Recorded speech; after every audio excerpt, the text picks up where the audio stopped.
Ayahuasca is considered by them to be one of the master plant teachers. And they kind of have a view of life where everything that is alive has its own spirit, has its own sense of direction and agency.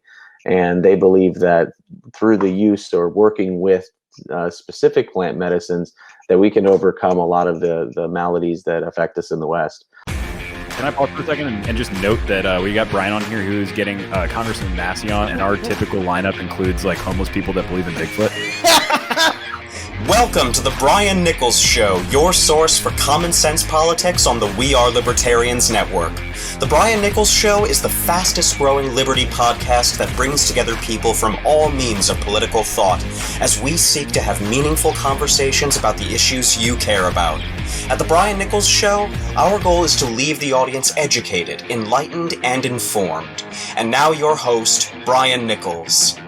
Well, happy Friday there, folks. Brian Nichols here on the Brian Nichols Show. Thank you for joining us. Yes, we made it through this crazy week, and hopefully you had a great week as much as I did. I know I got a little tan here. You can tell I got a little red out at the beach under overcast clouds. I don't know how that happens, but it did. So surprise, surprise. But you're in store for, of course, a phenomenal episode. You don't want to hear about how I got all my redness here from the beach. You want to hear about today's guest, because today's guest, of course, is a phenomenal guest, and he is one Wyly Gray. Now, Wyly is the head of veteransofwar.org, which is an organization focusing on helping addressing the growing epidemic that is we're losing 22 soldiers every single day to suicide, veteran suicide, and trying to help change the conversation about how veterans are approaching the demons that they have to deal with. And in this case, we discuss how Wyly takes his group of veterans, part of veteransofwar.org, and brings them on a retreat to use plant medicines, in this case, ayahuasca, and the value and the benefit that brings towards helping these veterans deal with the just countless years of PTSD, TBI, depression, anxiety that they've had to deal with. No more are they dealing with it alone. Wyly Gray is offering solutions to helping those veterans in need. So a great conversation. Thank you, Wyly, for offering a great solution to a very, very important problem. So with that being said, on to the show. Wyly Gray from veteransofwar.org here on The Brian Nichols Show. Thanks for having me.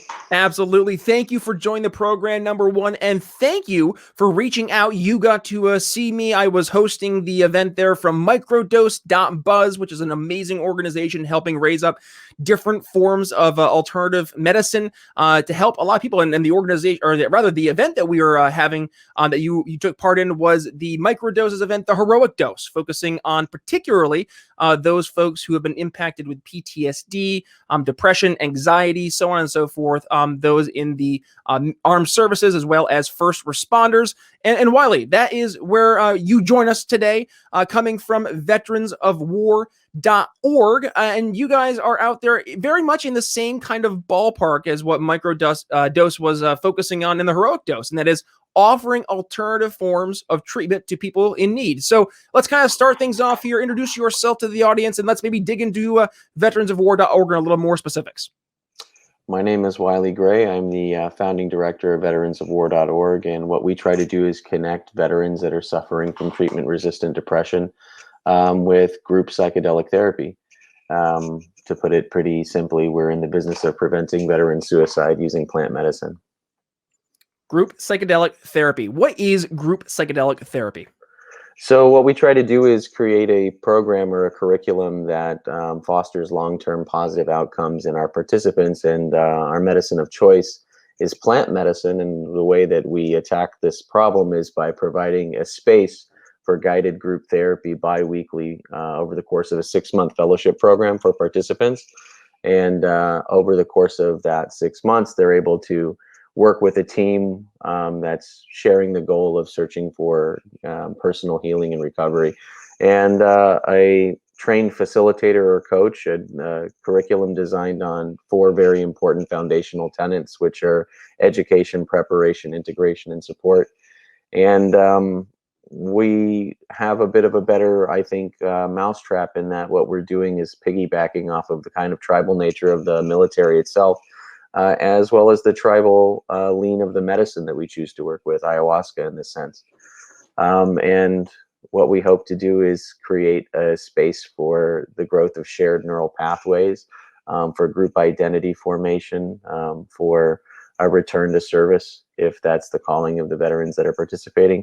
But moreover, a space where peers can hold peers accountable to a quest for healing. The medicine provides an opportunity to sort of analyze the things in our life that aren't really working for us, and to reprogram the traumas that we felt in our relationship to them. So we want to provide a safe and clean point of access, as well as the bookending work, so that long term we have good results. A lot of notes I was writing down there because you were tossing out a lot of stuff. Now, for your average listener of the program, we really don't have many conversations. Actually, I think Patrick Shugley from it was oh goodness, his name escapes me. It was Gorov. I'm sorry, Gorov Dubé. There we go. From Microdose. He's on the show. I think that's the only conversation I've had specifically talking about like psychedelics or anything in that kind of realm. So ayahuasca. Let me do some educating. I was going to say, my average listener, they're going to be like, ayahuasca, what? So yeah, hit us. What is ayahuasca? So ayahuasca is one of what the indigenous people would call, and by indigenous I mean like people that are still living in a tribal sort of setting still in life, typically around the Amazon rainforest for us, what I'm speaking of specifically now. Ayahuasca is considered by them to be one of the master plant teachers, and they kind of have a view of life where everything that is alive has its own spirit, has its own sense of direction and agency. And they believe that through the use or working with specific plant medicines, that we can overcome a lot of the maladies that affect us in the West. That's super interesting, and an interesting jumping off point to where the science gets started. What some of these substances seem to be able to do is nothing short of magic, in that they can, they can actually help you to regrow new neurons, and the bonds that form at the end of your neurons that allow them to fire back and forth. And they overall tend to decrease the amount of inflammation across the entire body, within the brain and throughout other groups. Okay, so I know you're not a scientist, but like how does this magic work? I mean, you say you jokingly say it's magic, but like how does this? It sounds like magic, right? Yeah, that's a great question. So there are a few sort of theories on the mechanisms involved and how they trigger, but ultimately, if we're talking about ayahuasca specifically, that's one of the plant medicines of choice. Ayahuasca. It comes from a Quechua word. It means vine of the dead or vine of souls. And traditionally, it's been used really for two things, which is warfare and healing. And so ayahuasca itself is pretty interesting. The way it works is it's basically tea. You take water. You take a leaf that's very high in dimethyltryptamine or DMT, which is sometimes called the spirit molecule. It's a connector molecule found in basically everything alive. And a communicator molecule overall. Like it seems to break down barriers and allow the passage of information. So what DMT does is, typically whenever you ingest DMT, because like I said, it's in almost everything, your body breaks it down. It has a system in your stomach that automatically starts to break it down. So you don't feel any psychoactive effects whatsoever. But when it's boiled with a very specific vine called Banisteris capi, or ayahuasca colloquially, it inhibits the ability for your body to break it down. So suddenly all of this orally active DMT is now riding and coursing through your body. And what that means in reality is that you take about a 4 to 6 hour psychedelic quest. And this is marked by pretty intense, tailored visions that come from not just your subconscious, but some people would say from the consciousness of the plants themselves. But what it ends up doing in your brain, like I said, is incredibly fascinating. I don't understand personally, because as you said, I'm not a chemist or a doctor. I'm a Marine. I ate crayons for a living for a few years. So this is way above my pay grade. But it seems to have the ability to, well, why don't I put it in the words of one of the fire team members? That's probably the best way. I asked him what ayahuasca was, and he said it's a chemical portal to a timeless dimension. So take that for whatever you will. Okay. But what it seems to do is, as I said, it has an anti-inflammatory effect over your whole body nervous system. It absolutely promotes the growth of new neurons and the connections between those neurons. So what that means in reality is you can physically recall memories that maybe you've suppressed in order to keep moving forward, right? In order to keep, sometimes in the military, you have a pretty specific trauma, and because you don't have a way to really deal with it effectively, you just suppress it. And that doesn't have to be military. That's a part of the human condition. So what these master plant teachers, such as ayahuasca, had the ability to do, and ayahuasca specifically, is to retrieve these buried traumatic memories, and then you can reprogram them in real time during the course of the ceremony. But the real magic happens because the way that your brain saves that information now has the updated significance. So, for example, if I had a recurring traumatic memory of, say, running from a mortar, right? And every time I remember it, I'm viscerally locked into the fear of that moment, of the helplessness, of the sheer finality of not being able to escape something that you can't adequately target. In ayahuasca, I might be plugged right back into that memory, but rather than feeling that fear, what I might feel instead is a moment of like, you can't control this. There's no sense to be afraid or to be angry or to be any of these things. Besides, you've already felt this emotion in real time. So there's no need to like open that wound to the same level where you have to re-experience the trauma to recall the memory. So then later on, when I now for the next time after having medicine, when I recall this traumatic memory, I don't have to feel the trauma of the memory while still having access to it overall forever moving forward. You get to save over that memory with updated significance. And for somebody that, I had insomnia for years, like for somebody that is struggling with how their brain now works with the altered chemistry that seems to present itself with post-traumatic stress, that is a huge change, and nothing short of really flipping the model on its head of what we were sold as kids, you know, being this is your brain on drugs. Yeah. Once the egg is broken, you're done. Well, this would seem to suggest that not only can we put the egg back together, but we might be able to put that egg back together better than it was originally. That's wow. Like, so are you familiar with Family Guy? Yeah. There's the old, like, original Family Guy, and Peter had stroke. He had a stroke from the burgers, and he walks in. Yeah, the stem, and he comes out. And he's like, "Why aren't we funding this?" That's kind of how I feel right now. Now, my libertarian audience is like, Brian, who's funding? Private sector funding, regardless. But wow, like, this is incredible. And I guess, is it, Wyly, that there is this, and this is kind of going back to the conversation on the heroic dose, is it that there's this stigma that we don't want to have this conversation because it's almost like a tainted, like, voodoo conversation to have?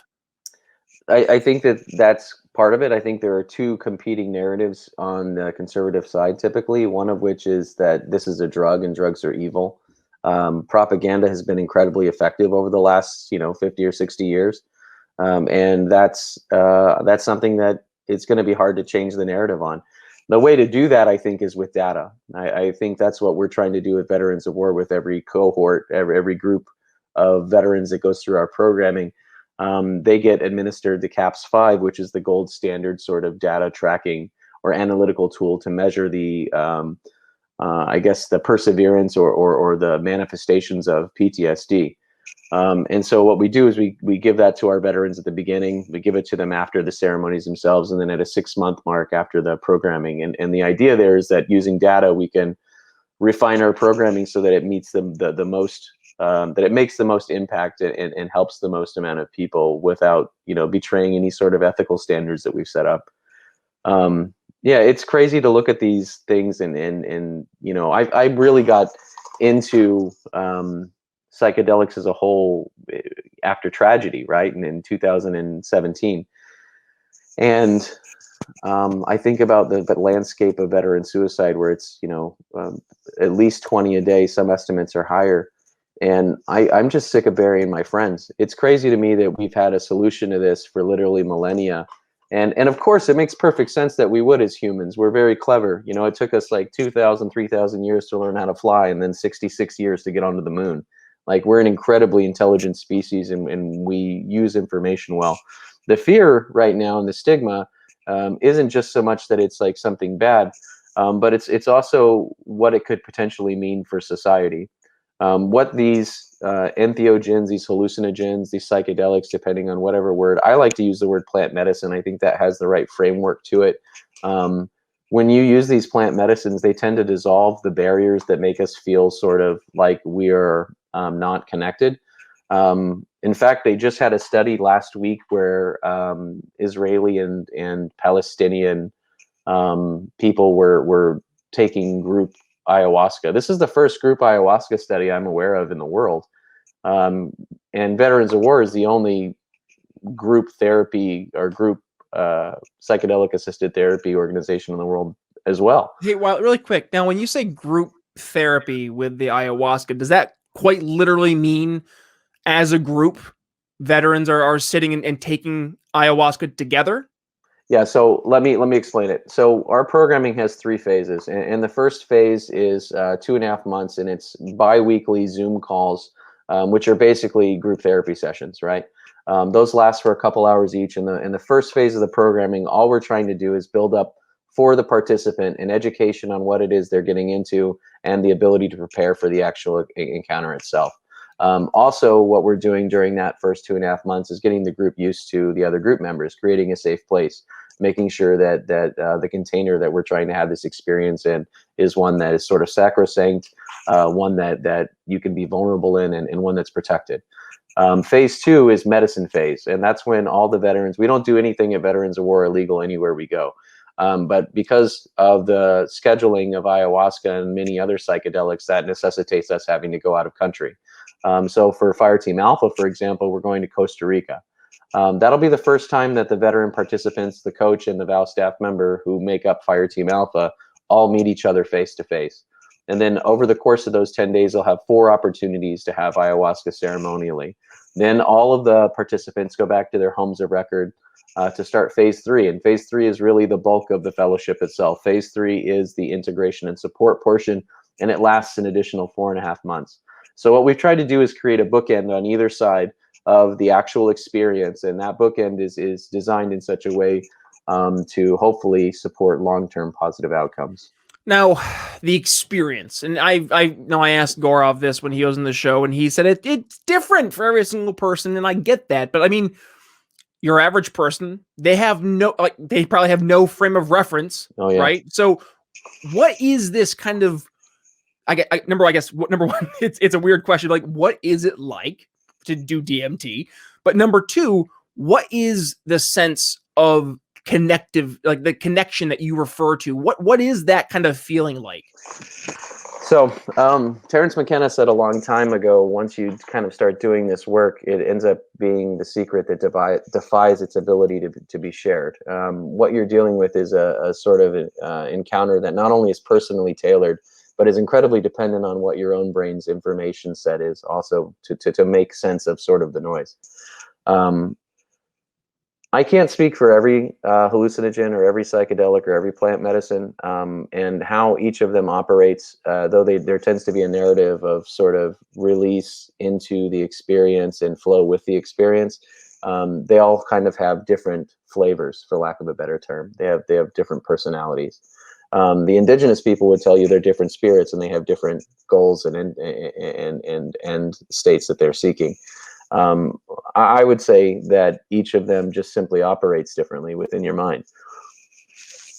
The experience of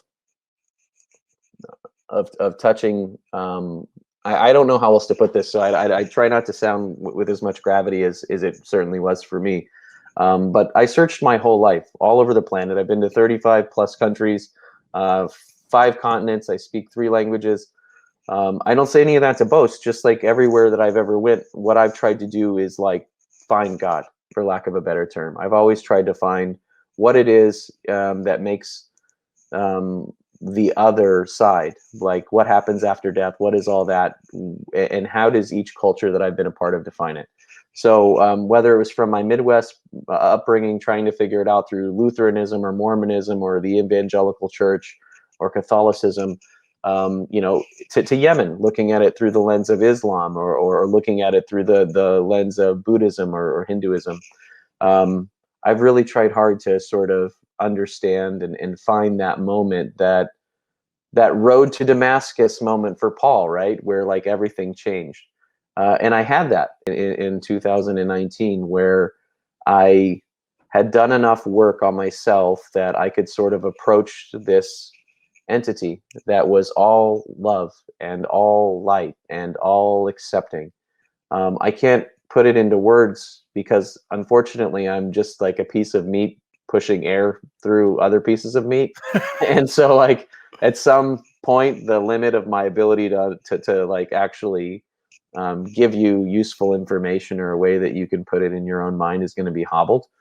But to put it in an experience that you can maybe understand, I that moment when I sort of interfaced or I touched the light, I remember thinking in my heart and in my soul, in my being, I remember thinking, this is what I've looked under every rock for. This is what I entered every church for. Like this idea that something is there that loves you unconditionally, 100%, and that you're a part of it, that it's kind of missing you in a way. And I think that a lot of humans, I mean, I'll just speak for myself. I know I've always felt like I was missing a piece of myself. Like I was always sort of searching for something. I was always incomplete. And in that moment, I wasn't incomplete anymore. For a timeless, out of time experiential moment, I felt what it was like to be reconnected again. And Wow. to be able to come back and say to people, man, every love song you've ever heard, every psalm you've ever read, every religious experience or piece of religious art or iconography that's ever moved you, there's a real tangible piece of reality that's captured in that. And death isn't real. That's the other thing that sort of the breakdown of all of the, like the complete understanding of the interconnectivity of everything means that we all sort of just exist as part of a scale, as part of a sliding, a wave, for lack of a better term. That would be very Feynman-esque. We all live for but a moment. We're like waves captured, breaking against rocks. And even though we're absorbed back into the ocean, the energy that made that wave is still there. It just changes form. So yeah, I think that some of the things that I found through my experiences, I mean, look at COVID, right? You got so many people dying, so much fear, so much outright fear. And if you could say to somebody you love that was really scared and was really battling this with 100% certainty, just knowing it, no matter what happens, you're not going to die. The lights don't just go out. You didn't mean nothing. This was an important part of something, and you're an important piece of machinery in that thing. I think that would take away a lot of it. And I see why, these sort of things have been, I think, covered up for a long time, because they tend to reveal that a lot of the things that that we use in society to manipulate people are completely baseless. I mean, the color of our skin, whether or not we pronounce or we identify as a specific gender, none of these things matter. Your soul is genderless, or all genders is probably a better way to put it. It's not neutral. It's the inclusiveness of everything. At least that's my belief, right? And I come to that belief through this work kind of behind the veil. I think that what's really interesting to me about medicine work, aside from the amazing potential in your brain for real recovery to like really come home, it really presents a really interesting moral quandary, which is like, if you believe that this earth is for us, if we're uniquely made for it, then is an experience that you could have on this earth somehow bad or somehow forbidden? I don't know. But for me, what this journey has shown me is that we're all connected, and that love is incredibly powerful. And sometimes what you do is enough, whatever it is. Love.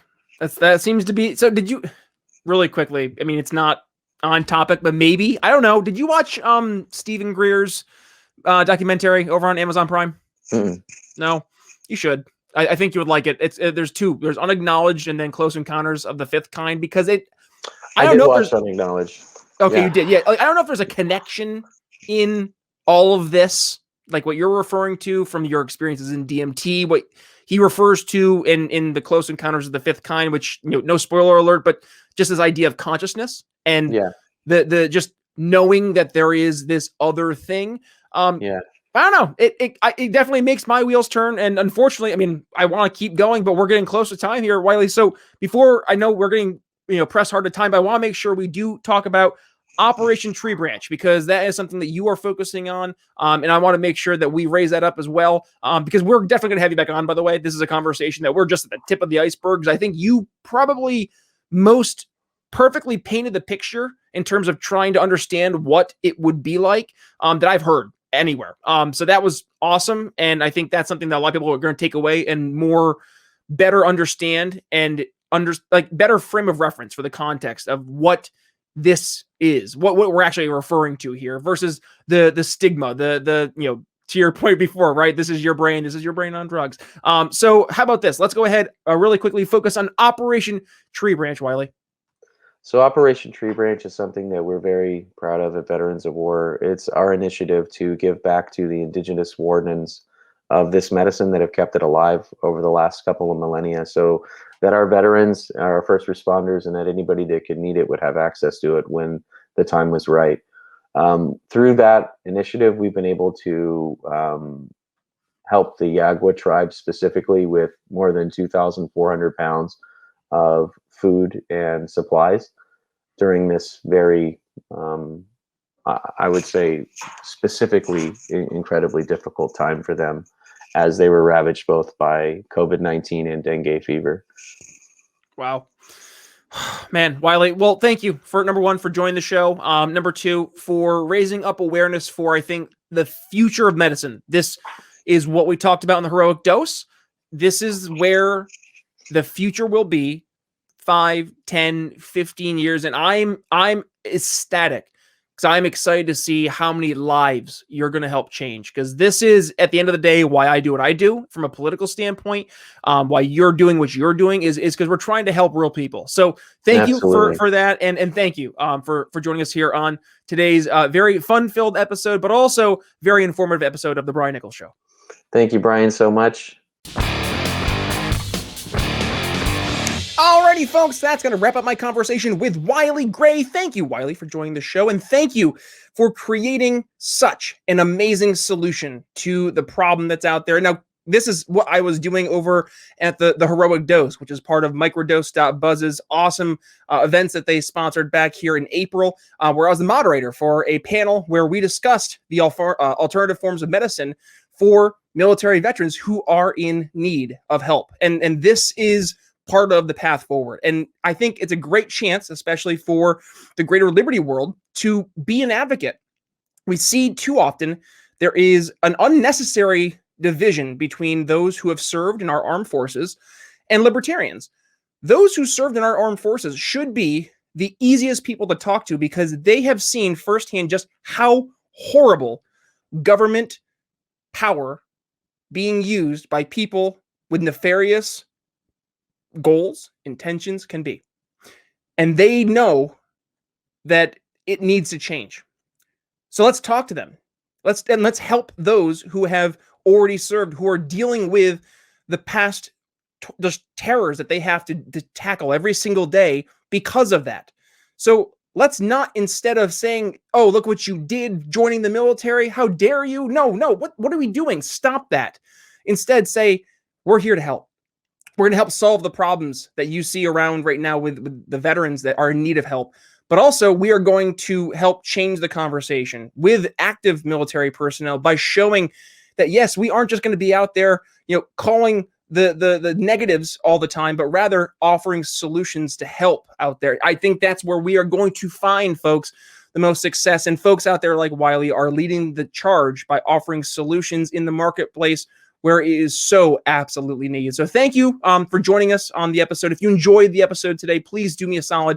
Share the episode. Make sure you go ahead, tag Wyly. Also, please go ahead and tag yours truly at B Nichols Liberty. B Nichols Liberty, Twitter, Facebook, minds.com, parlor.com, wherever it is. Again, it's all one handle at B Nichols Liberty. Also, if you enjoyed today's episode and you got particular value, well, two things, I guess. Number one, I would love to hear about it. Email me, brian@briannicholsshow.com. Let me know what you got from today's episode. Number two, if you really liked it, right? Like you're like, hey, this is huge. I would also love to hear about it. And so would everybody else. So head over to briannicholsshow.com/reviews and go ahead and leave us a 5-star rating and a quick review. Tell folks about this episode and how incredibly life-changing it is to know that this is out there to help change the conversation, to help stop 22 veterans, 22 of Wyly's brothers and sisters who are facing a situation that they think there is no turning back from. We need to help change the conversation. It starts with us. So I would love for you to please share today's episode. And again, over on the Apple podcast link there at briannicholsshow.com/reviews, please let folks know how important, and honestly, I would say how just absolutely game-changing a conversation like this kind of an episode can be in terms of offering real, substantive, tangible solutions that are out there to the problems that we see in the world. So with that being said, folks, as always, if you want to become a supporting listener, I would greatly be humbled and appreciate your love and support. Patreon.com/The Brian Nichols Show. $5, $10 a month. Either way, you will become either an entry level or account executive, and entry level sales, that is, at the Patreon. But you will be accessing multiple different conversations every quarter with mastermind groups, conversations with yours truly. But everybody is going to get one of these awesome "Don't Hurt People and Don't Take People's Stuff" bumper sticker. It's great to help pique interest, and it helps really make the libertarian ideas so easy to understand. So easy a caveman could understand it. Is that reference too old for some of you folks? The Geico commercials back in the day of the caveman? No, I hope not. But really, it is so easy to understand that a caveman could understand it. And quite literally, it is how societies did develop, is not harming one another and not taking their stuff. It's those societies who figured out how to live in that type of way that have been the ones that have flourished. And people across the board, those are the people we want who agree with this mentality of not hurting other people, not taking their stuff. Those are our allies. That is our target market, and that is our buyer persona. So I encourage you guys, if you want to go ahead and get this awesome bumper sticker, by the way, and you're like, hey, I can't take the step to become a $5 a month supporter. Okay, I get it. briannicholsshow.com/shop. That will bring you to the awesome Proud Libertarian exclusive Brian Nichols shop. It's awesome. We have not only this Don't Hurt People, Don't Take People's Stuff bumper sticker, but we have a slew of other products, from snapbacks like our Question Everything snapback, bumper stickers like Cool Mask Bro. I do love that one. That one definitely will inspire some conversations if you put that in your car in a big city. If you're in for a t-shirt, you can take from my good friend Remzo Martinez. He said life gets better in a tweet, and I said, Remzo, you put that on a t-shirt or I will. And he said, do it. And I did. So life gets better. You can find all that and more over at briannicholsshow.com/shop. Also, you get to support an awesome libertarian entrepreneur organization in Proud Libertarian. So it's a win-win. Kill two birds with one stone. Pick the expression that works best for you. Either way, I appreciate it, as does the greater libertarian community. So with that being said, coming up here on Sunday, I have two candidates I'm tentatively getting ready to record with. So I'm not going to tell you yet who it's going to be, but I will be having a conversation coming up here on Sunday with a candidate. And then coming up on Monday, yes, we are going to be having our conversation with the one and only Jeremy Todd. We are talking sales. Of course, it's his turn. We talked to Chris Guizetta back on Monday about marketing and recurring content. I said reoccurring like 14 times in the episode, and Chris is just too nice to correct me. Recurring content, that is, Brian, you dodo. But talking with Jeremy Todd about all things sales. What's the topic? I'm going to have to let you, I don't know. How about this? You have to subscribe to Sunday's episode. Make sure you tune in. So with that being said, folks, thank you so much for joining us on today's episode. If you're on the YouTube, make sure you've hit the subscribe button, hit the little notification bell, and the like button. But with that being said, it's Brian Nichols signing off here on The Brian Nichols Show for Wyly Gray. We'll see you Sunday. Thanks for listening to The Brian Nichols Show. Find more episodes at briannicholsshow.com.